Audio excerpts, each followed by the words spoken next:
everyone. Welcome to Unchained, a podcast about the big ideas and fascinating people in blockchain tech and crypto assets. I'm your host, Laura Shin, a senior editor at Forbes covering all things crypto. Thanks for tuning in. If you've been enjoying this podcast, help get the word out about the show. Share it on Facebook, Twitter, LinkedIn, or in your secret Slack and Telegram channels. And if you have a chance, give the show a rating or review on iTunes or wherever you listen to your podcasts.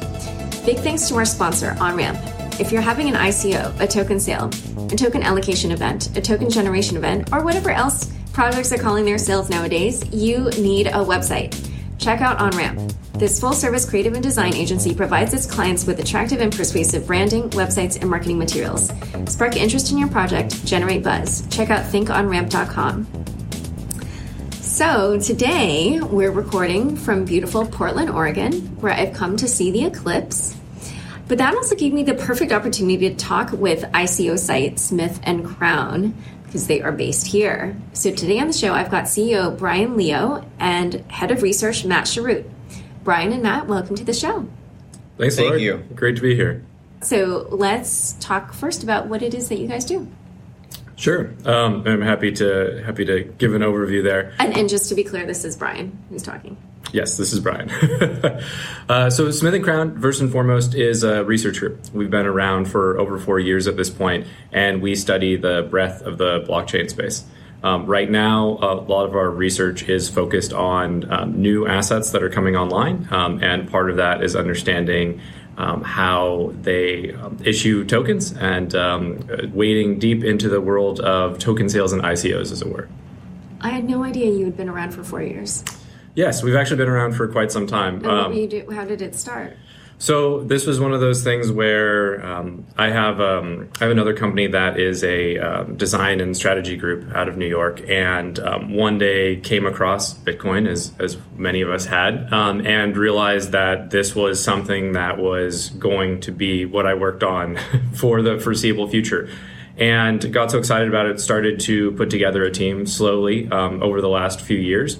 And we spent a lot of time looking at where it was that we could really make an impact in the space. We were super passionate about it, and we wanted to figure out where our unique set of experiences and talents could do the most good and make the largest impact. So over time, we built a team, we refined our vision, and then we started to publicly publish research just over 2 years ago or so. Okay. And Matt, how did you get involved with Smith & Crown? Yeah, Brian and I have known each other since 8th grade, and this is our second startup together, second company.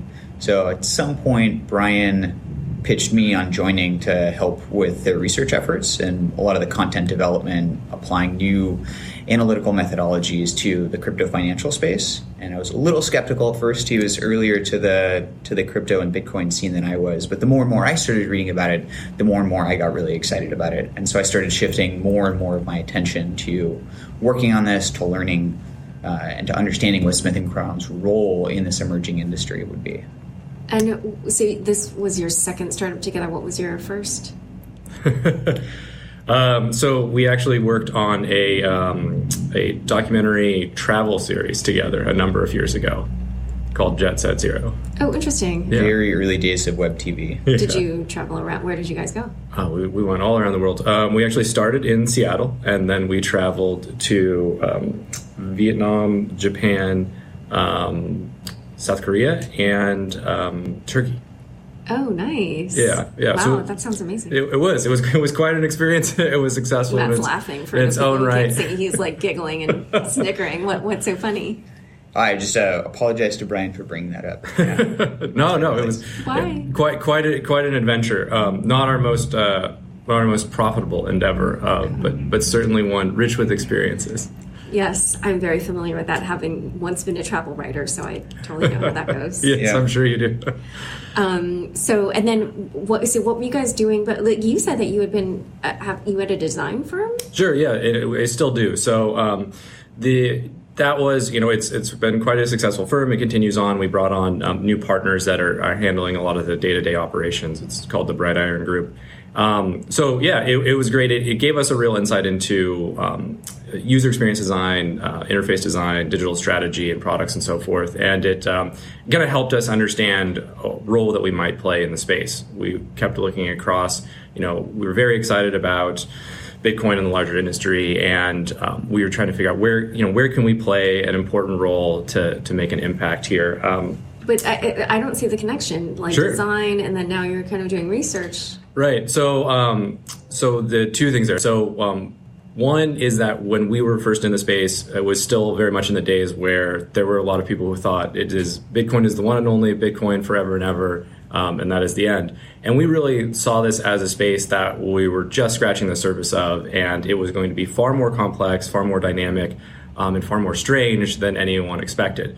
And so what we really saw as one of the critical pieces that we didn't see being addressed in a place where we could really help is, how do you even wrap your head around it, even in the early days of it? So we saw the idea of high quality intelligence and then a platform with which to interact with that intelligence as the place where we could really play that role. And we worked for a lot of different companies of various sizes. And even in the traditional financial markets, we were really dissatisfied with the quality of interfaces and work that was out there, how people interact with intelligence, reports, analysis, information. So it was a problem that we had wanted to tackle for a while, just in terms of the interface and design side. And then we saw this need not just for really compelling research, but also for accessible interfaces so that everyone could interact with it.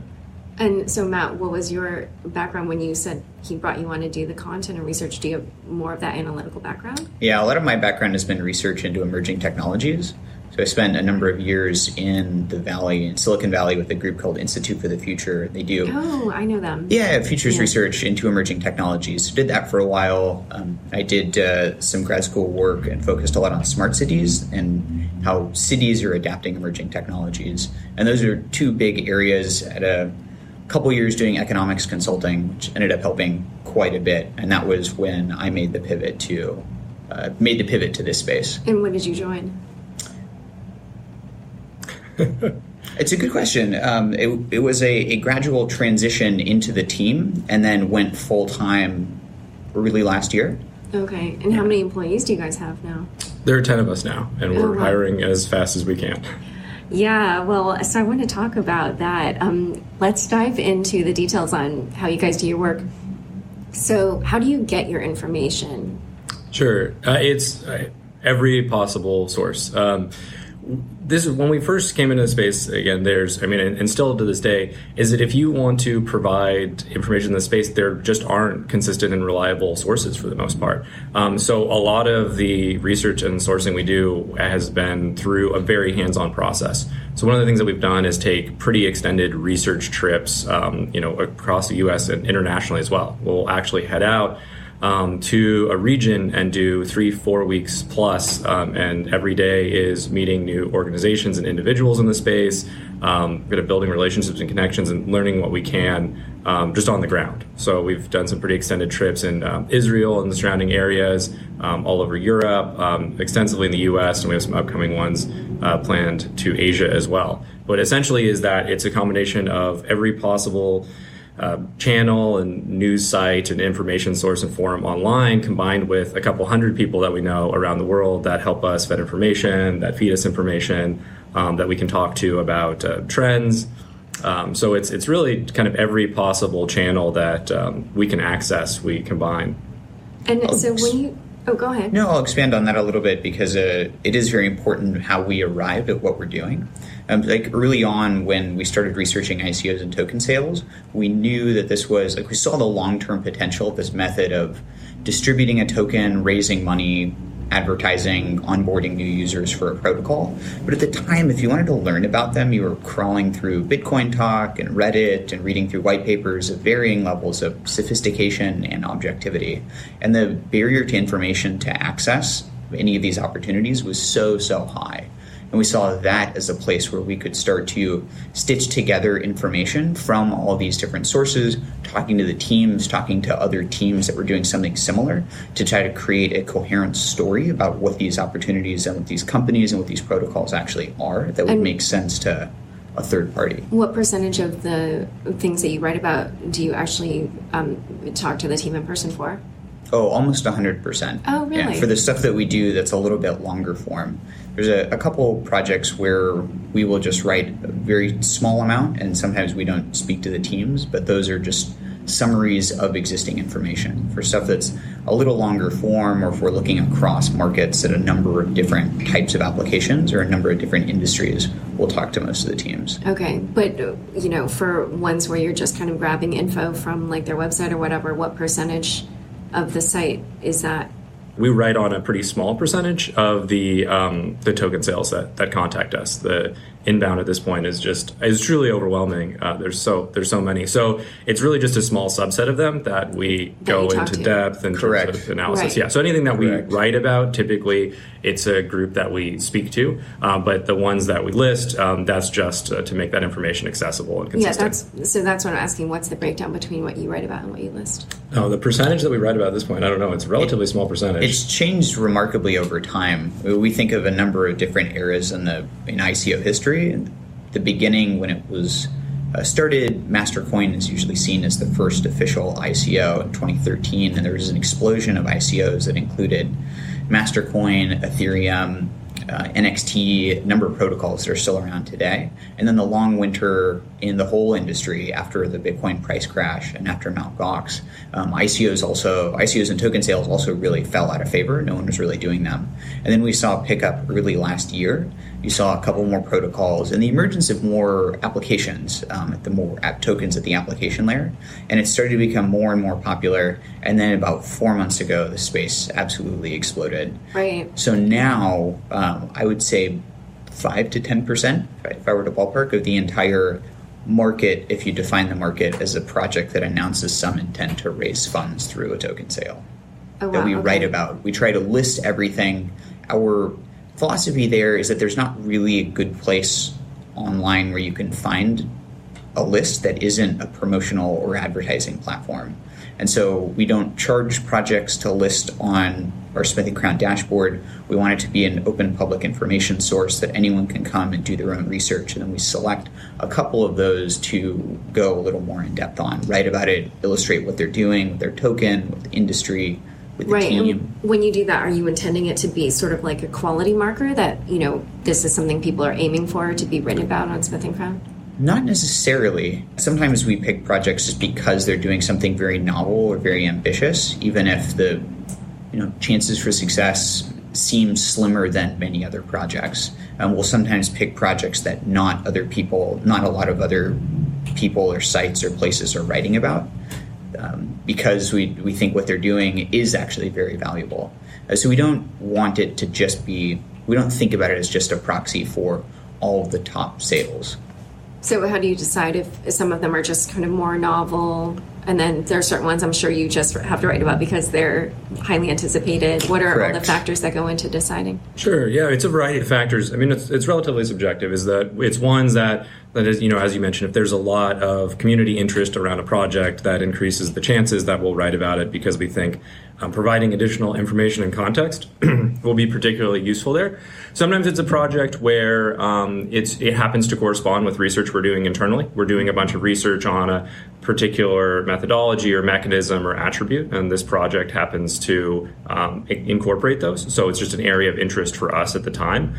So yeah, it's not intended to be an endorsement or a recommendation. Largely, we figure the more thoughtful research that we can put out there that's accessible to people, the more good it does, and the more people can take that and then build from it. Do you ever interview people and then not do a longer write-up about them if you're sort of feeling like maybe this team isn't going to pull it off? Or Sure.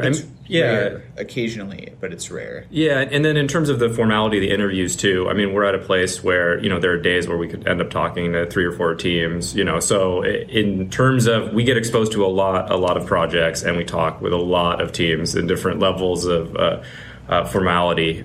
So yeah, we talk to far more teams than we end up writing about.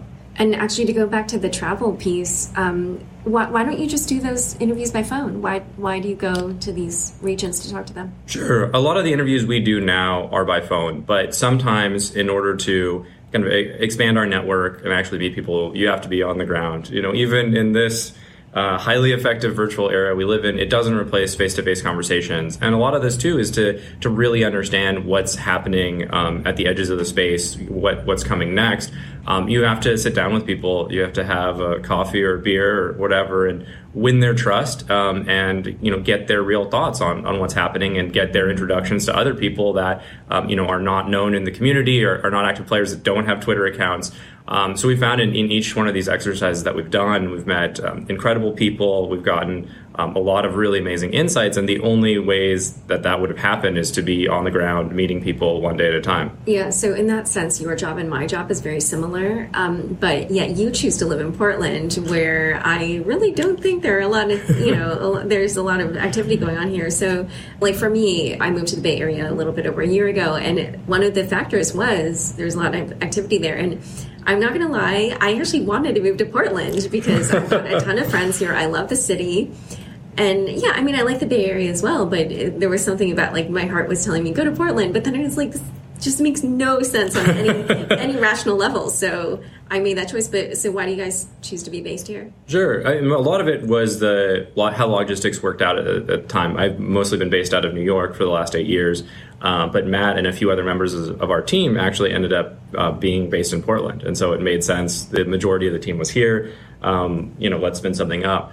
But also we found, in terms of looking forward and building out the company, is we're working on some of the most complicated and interesting problems that exist in the world today.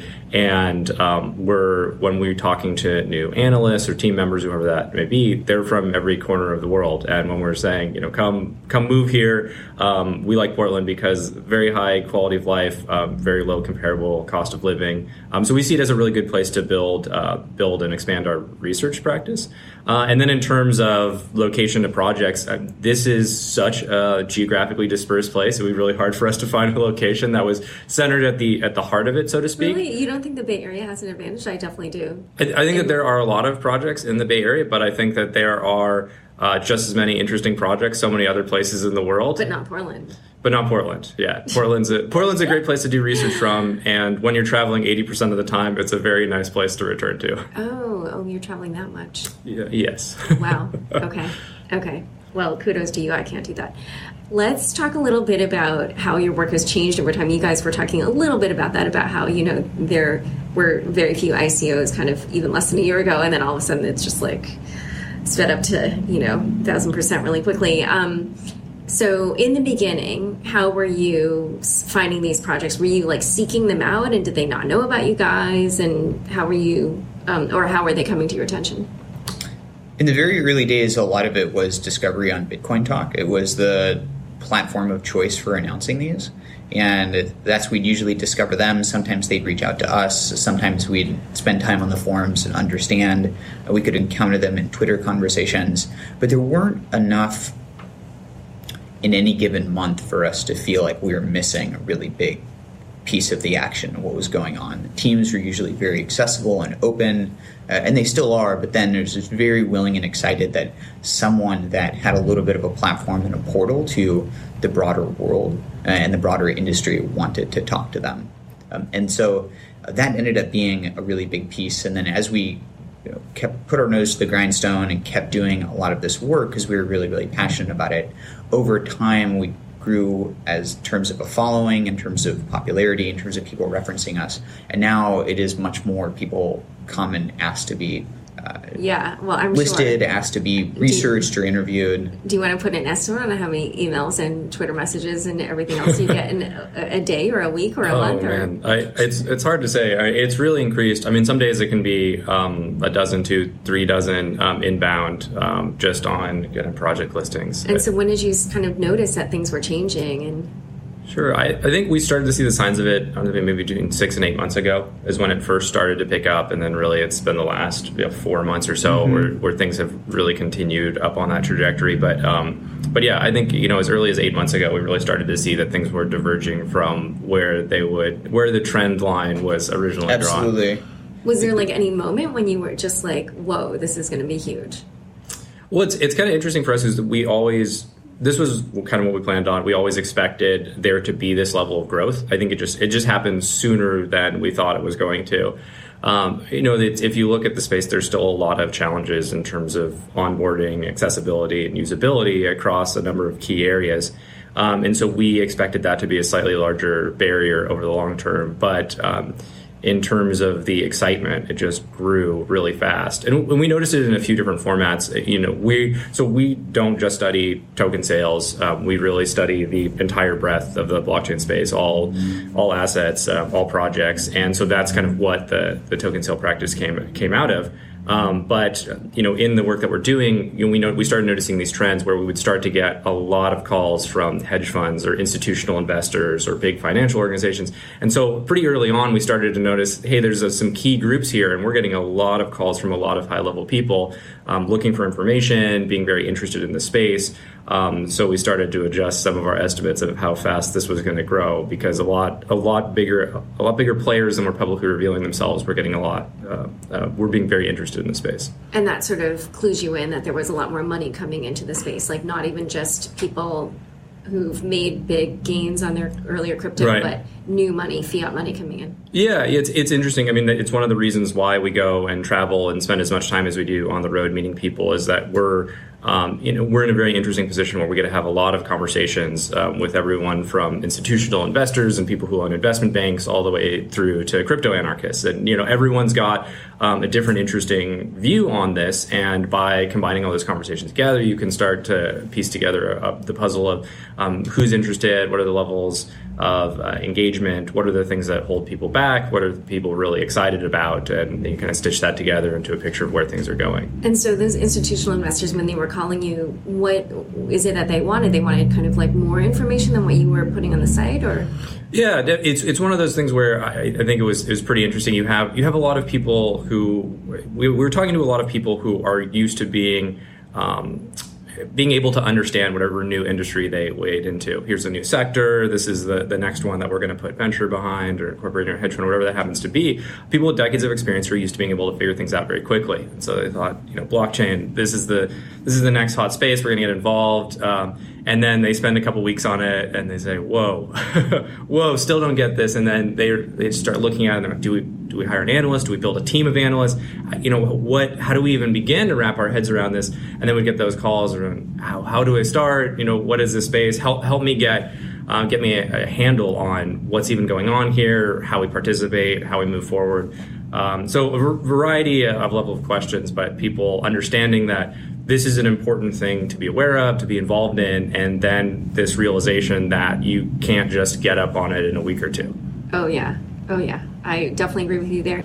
Okay, so we're going to take a break now for an important word from our sponsor, OnRamp. With so many companies vying for people's attention now, it's important to stand out from the pack. If you're starting up a new decentralized project and want to help spread the word about it, check out OnRamp, a full-service creative agency that helps projects maximize awareness, gain traction, and accelerate growth.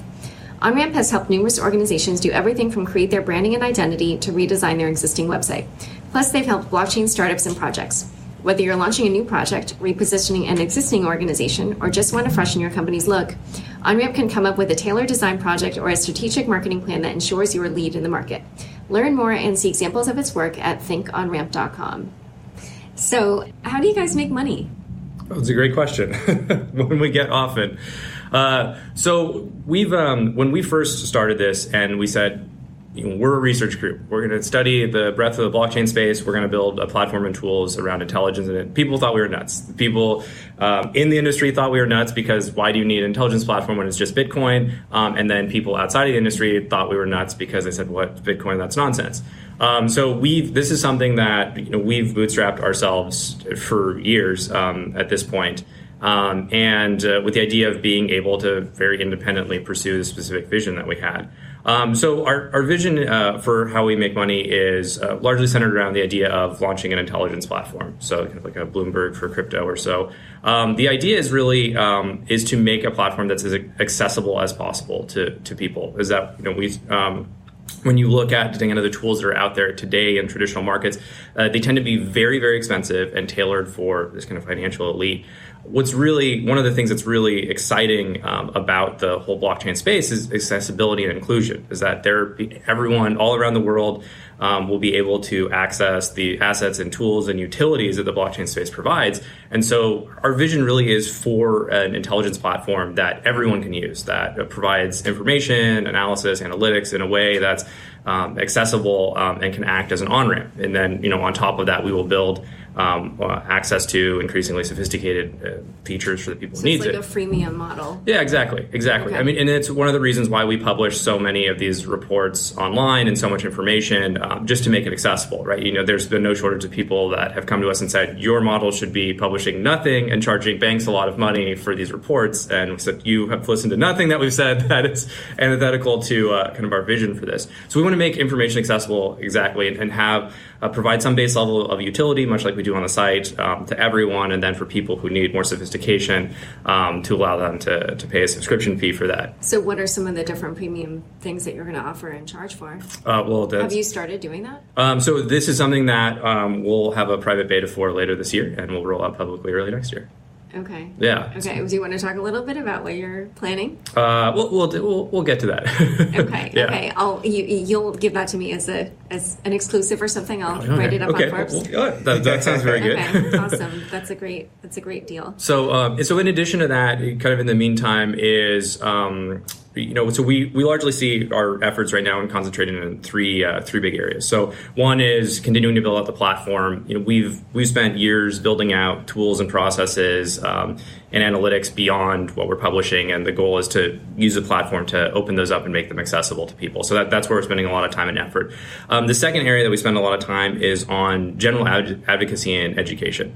Again, we got in this space because we're really passionate idealists about the positive, transformative power of the blockchain. We think this is something that, we can't even begin to imagine its potential for, changing the state of the world, reshaping industries and so forth. But for how excited we are about its positive potential with the growth that we're seeing right now, this is a delicate time. Things are happening very fast. Things can break, mistakes can be made when things happen so fast and there's so much capital involved. And so right now we see this as an area where education is so critical. So we're spending a lot of time trying to go speak at conferences, trying to go give private talks, have dinners with people that are looking at the space, who are going to bring in significant resources or attention. We're going out to DC and trying to wave our hands around and provide education. To regulators, you mean? Or? Yeah, we're doing some work with the Chamber for Digital Commerce and trying to help provide education. So we're putting a lot of effort just into general industry education where we can, because we feel as with all the attention on the space right now, people getting reliable quality information that's free of hype or a sales pitch or fear is just so important for new established players that are getting in to understand it and to make good decisions. And to go back to earlier when you were saying that you go around and you give talks and stuff as well, what exactly are you educating people on in those talks? So the idea is to just generally provide an overview of this is the industry, this is its potential, these are the concerns of the industry, this is where we see it's going. It's very hard. A lot of the stuff that gets written about the industry tends to capitalize on one sensational point or another. And there's a lot of nuance, there's a lot of complexity there. So even if you're just trying to follow along with a lot of the headlines, it can be hard to get a sense for what's really going on. So it's a really wide variety of topics, but having time where we can sit down with people and give them that overview and then really answer more in-depth questions around how things work. And earlier when you were talking about kind of like the mistakes and risks and stuff like that, do you also do what we were talking about before the podcast about how people are throwing silly money in and they probably shouldn't and stuff like that? Do you give any advice like that? I mean, a lot of what we say is, look, there's a lot of lessons that have already been learned. We don't need to learn every lesson the hard way. There's a lot of common sense. There's a lot of best practices that can be applied to the space that exist elsewhere. And so we think that education is an enormously important part of that, giving people access to resources and then following up and working closely with people who are going to come in and make an impact. A third area of our activity is actually around advisory services as well. So we do. So we have. We're in a unique position in that we have spent an enormous amount of time and resources studying how digital assets and tokens are designed, what their utilities and properties are, how their economies work or should work, and doing that modeling and thought across literally hundreds of projects. Like the field of cryptoeconomics. Exactly, yeah. So we spent an enormous amount of time on that. And so it's something we realized we started to see a lot of kind of mistakes or missteps being made by projects that were designing tokens or economies, or perhaps more established companies that are looking to get into the space and have a lot of questions about how you do this. I think that there is a lot of confidence out there, but the reality is we're at the very earliest stages of understanding how token economies work, how token rights and properties interact with each other, what makes for successful systems and not.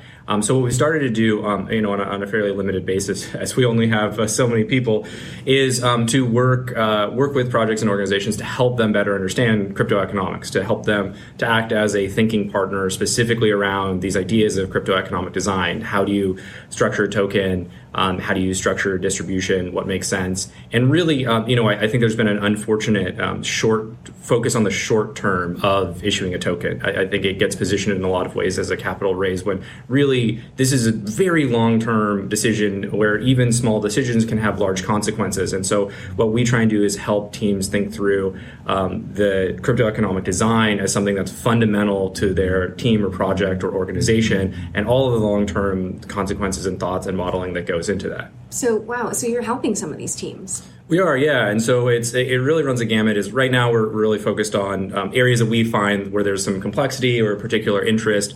One area where we're seeing a lot of organizations reach out to us is actually much larger established organizations that have been looking at the space. They think they perhaps have a business that could benefit from tokenization in some way. Sort of like Kick or Investigate or one of those. Exactly, yeah. So these large players that are coming in, and what they're looking for is where can they get expert advice on this, and where can they get someone to help think through what that hybrid model looks like? How someone that can help them understand their existing business and lines of business and say, here's an opportunity to extend one or to introduce a token into this, and what does that look like? What are the pitfalls? What are the opportunities? And really helping them think through the complexities of those decisions. This tokenization is, in terms of the process of a company integrating a token into their business model in one way, shape, or form, is more than just doing the math on the cryptoeconomics. And that's a really big piece of it, the token design. We also have to think through user experience, and is it plausible to assume that people are going to use this token? Is this going to be fun? Does this make sense in terms of your product and your brand?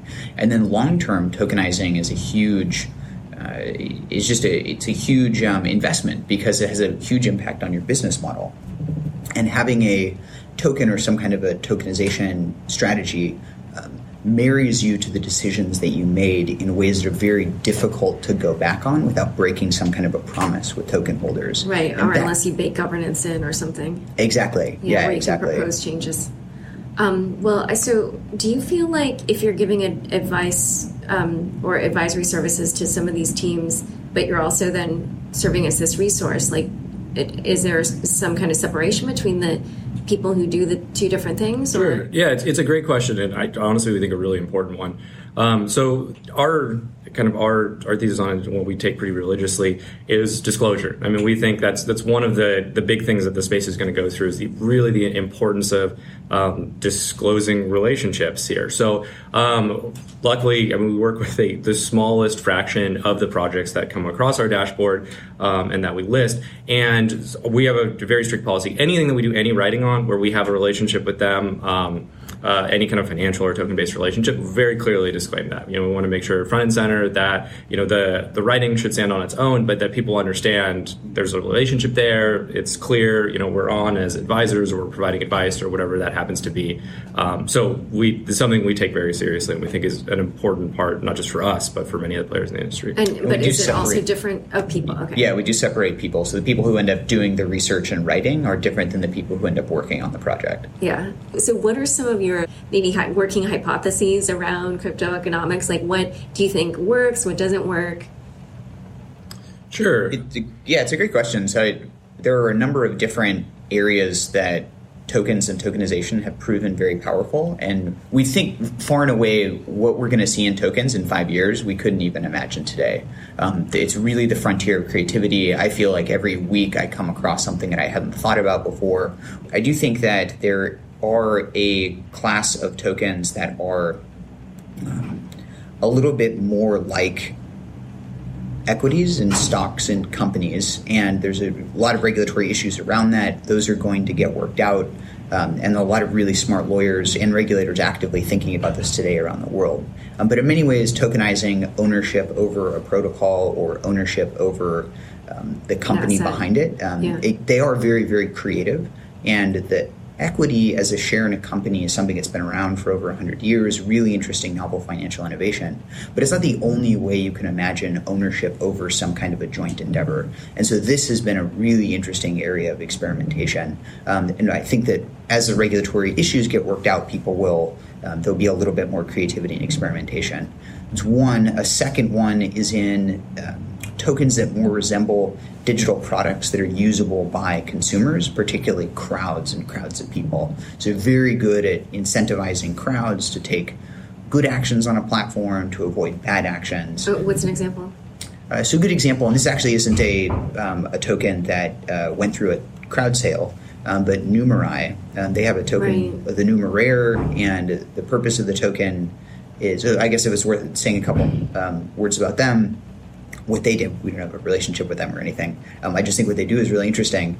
But they have a community of data scientists around the world that are constantly crunching kind of de-identified data from stock markets and prices and weather, economic data to do predictive models on the performance of different stocks or industries.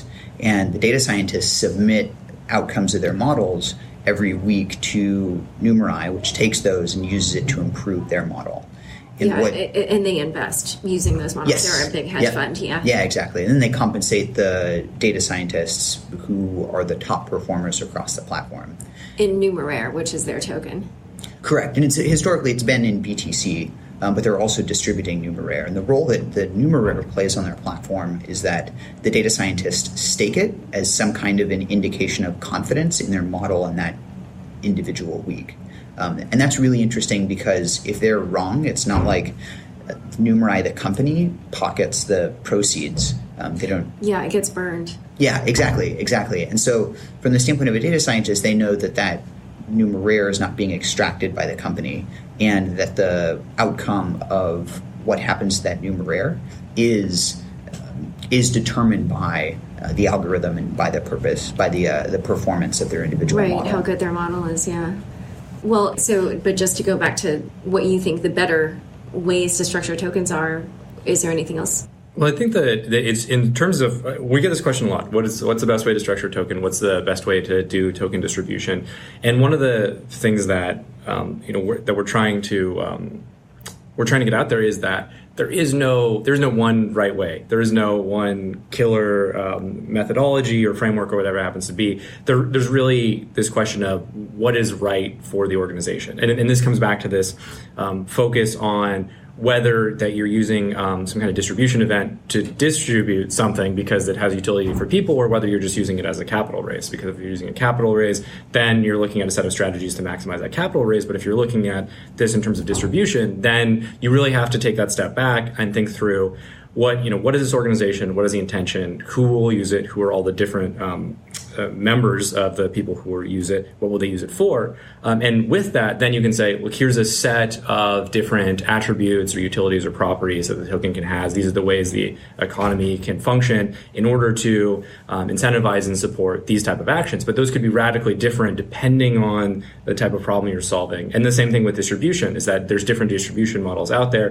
that could be very different depending on whether you care whether one person comes in and snatches up everything, or whether there's a specific group of people that you want to immediately be using this or be holding it or whatever that happens to be. Well, that's really interesting because then it's sort of just in my mind, I start thinking about like spectrums or quadrants, and then kind of like different, depending on what your goal is, different strategies matching with that. So in terms of distribution, what do you feel is like a good way to structure a token sale to get a large number of people to buy? Yeah, I think we're still at the early stages of what good models for that look like. But it's interesting. We've seen some kind of novelty in this in experimentation. There was AIRDATE did something interesting where they had a mailing list and they distributed these kind of airdrop these codes to their mailing list, and there were 2 codes per email, and then they could be used to purchase a fixed amount of their of tokens in their ecosystem. Wait, and each, what do you mean by 2 codes? Every single person got the same number? They got 2 codes. Each person got 2 unique codes that they could use. So they could use one code to purchase a unit, and then they could go and sell the other code or share it with a friend or whatever they wanted. See. But like U plus 1, I see. Yeah, exactly. So or they could just give away both, whatever that happened to be. But it was an interesting model in that here's a group of people that were interested enough to follow along with them, and they wanted to give them the first chance to have this kind of capped participation in it, which we it's certainly a novel thing. But some of these clever things only work so many times. If that becomes the expectation, then you have people signing up with multiple addresses and so forth. So we think a part of this is going to be evolving. We're going to see a set of different popular versions of this emerge. Some of them are going to be tied to provable identities. Some of these are going to be distributed to internal users of an existing product or system, or someone else's existing product or system. So part of this is going to be the challenges of identifying who you want to be participants and what's the best way to give them access and what quantities. And sometimes just open participation will make sense, and sometimes it'll be something specific or nuanced.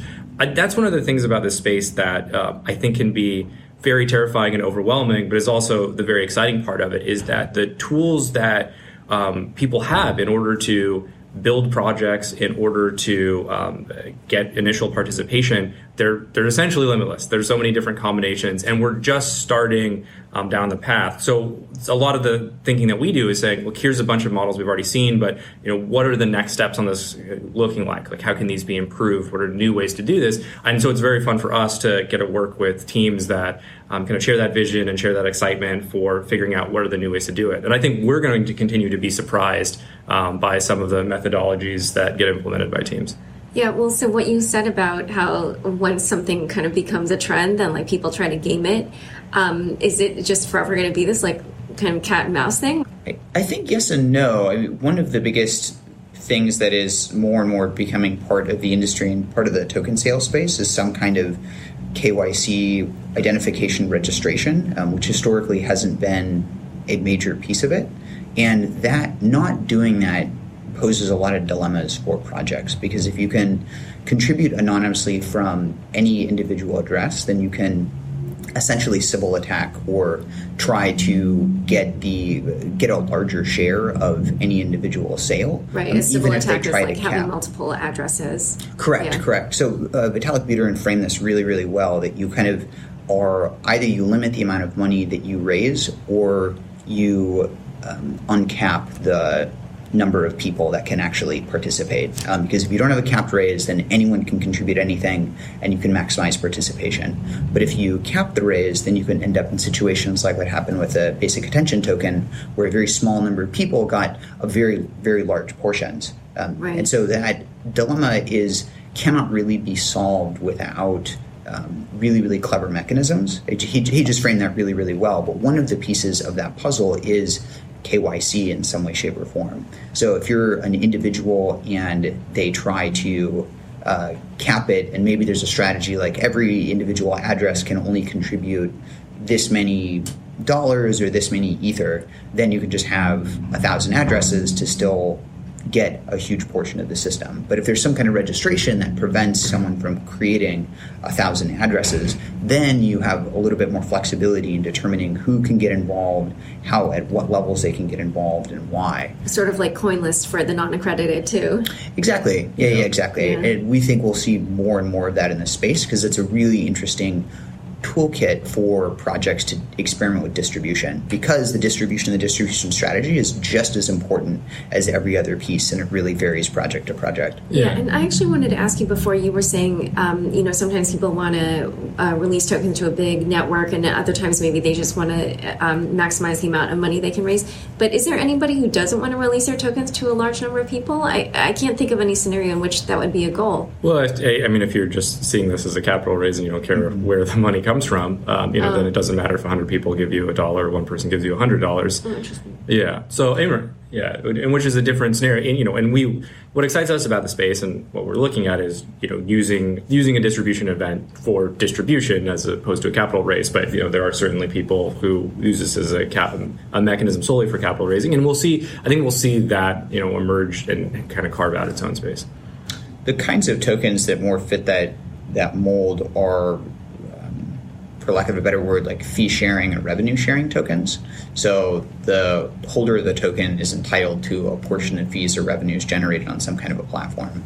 And many people call those like rent seeking tokens because the token holder really plays no role in the success of the platform. And what's an example of that? There are a number of examples, but they're often paired with other token functions or token properties. But an example might be the DigixDAO token, where token holders get a portion of fees generated through the sale of digitized gold. Now, DigixDAO also has a governance function, which makes it really important to distribute. So a lot of the tokens end up having or embodying a number of different rights and a number of different properties. Okay. So one thing that I'm so curious about is how much traffic does your site get, and how has that changed over time? Yeah, I don't have the numbers handy. We honestly, we're not tracking the numbers so closely. We had, for us, it was really about the who we're talking to and who's on the site. And we had some modest and ambitious goals for ourselves in terms of traffic. And at some point we realized that traffic was like 4x our most ambitious goals. And when we really stopped tracking it, we were so far beyond our estimates or projections for what we wanted in terms of traffic. And at this point we're so completely inundated with inbound. So we're growing at some crazy week-on-week growth percentage at this point. I don't know the exact numbers, but we've stopped tracking it. It's getting so wild. Yeah, well, I've seen it also in my podcast downloads.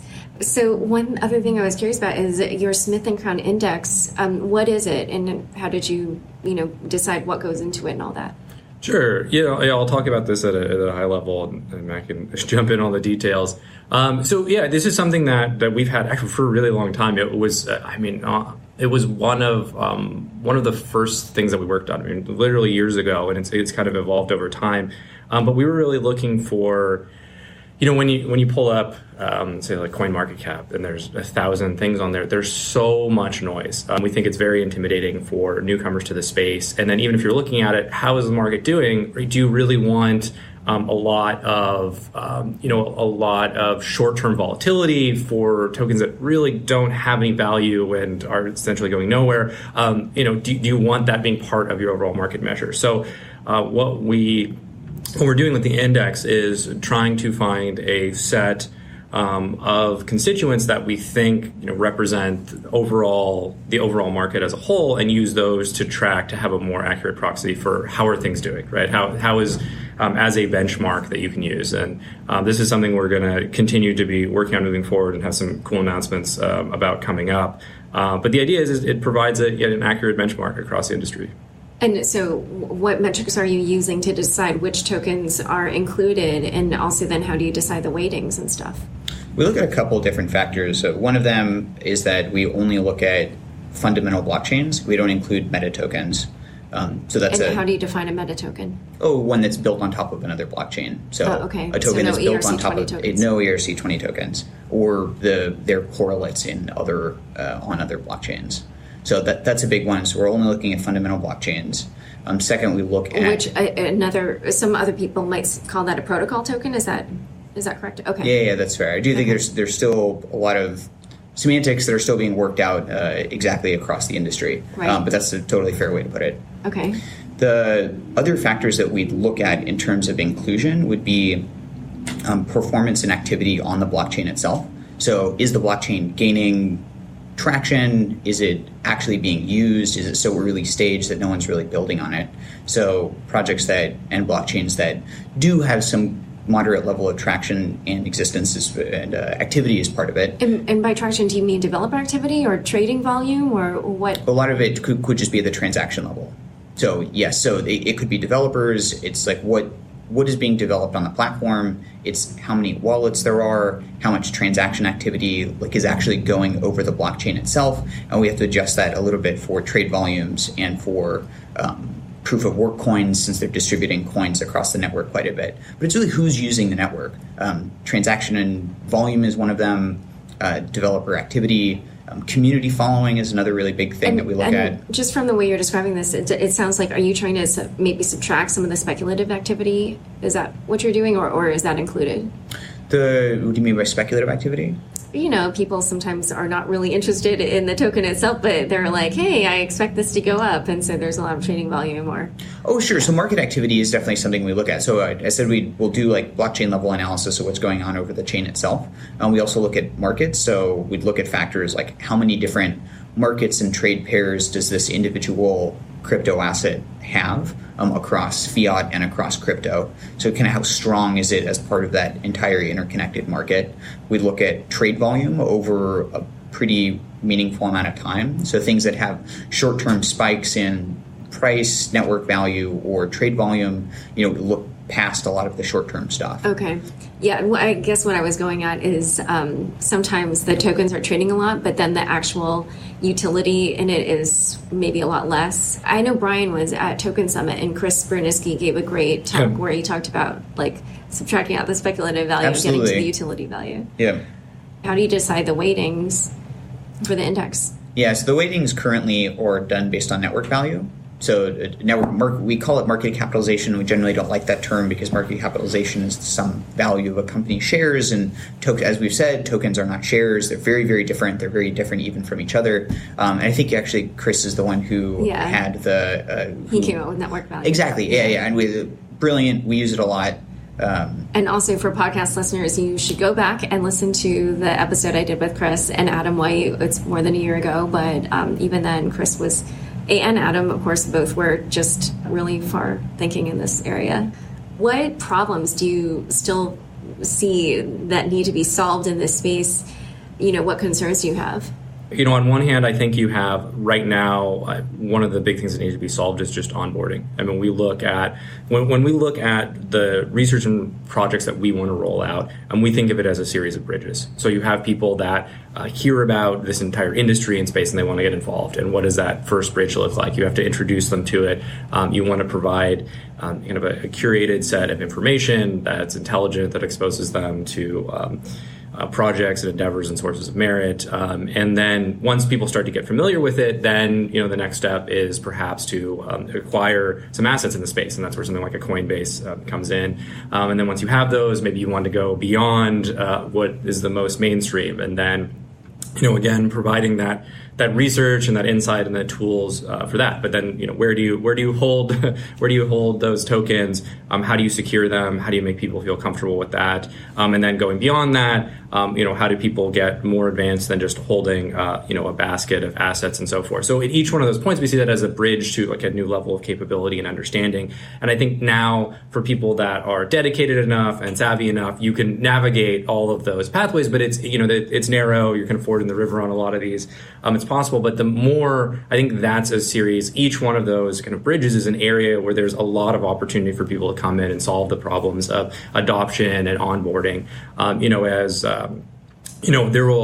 we kind of see it as this way where there's a lot of people who want a password reset button. They want insurance, they want security and custody, and the idea is that there will be this kind of the city that's built with laws and rules and custody and so forth that will help bring on enormous numbers of people and amounts of capital. But there is always a chance to kind of step outside the city walls and go down directly to a network level and transact in whatever way is possible. But the idea now is that there's so many talented people out there. There's so many organizations that want to get involved that are simply missing robust tools and on-ramps to come in and participate in the industry.